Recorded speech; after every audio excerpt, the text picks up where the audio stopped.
And this was so strange to me, you guys, when I was researching this.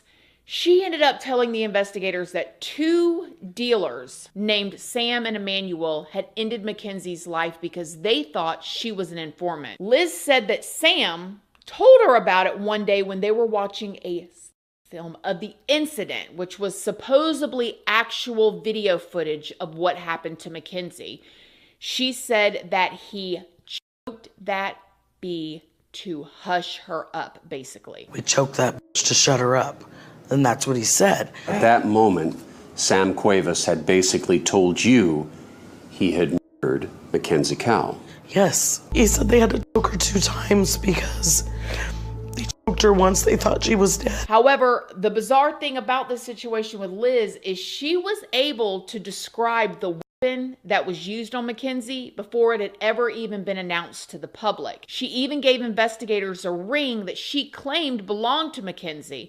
However, none of Makenzie's family members recognized this ring, and there was no DNA found on it to test. Personally took that ring that she found.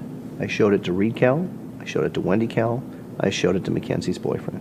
None of them recognized that ring at all. Now, Liz later ended up retracting her claim of seeing that film, and as a result, the investigators began to question Liz's credibility altogether. You completely changed your story. I did. You were frightened, you were terrified? I was terrified. I'm like, my God, you're gonna get taken over there and charged with something to do with killing this girl.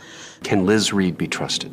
No, I think we've proven that. That Sam and Emmanuel were questioned, but they both had alibis, witness statements, and phone records that placed them somewhere else on the day of Makenzie's disappearance. So the investigators, they had no choice but to move on to someone else. That someone else's name was Christopher Scott Wilson. After receiving several tips, the investigators focused on 29-year-old Christopher. He was a classmate of Makenzie's at the Academy of Hair Design. Investigators had received a letter in August that claimed that Christopher had an obsession with death, DBs, which was bodies that are no longer living, and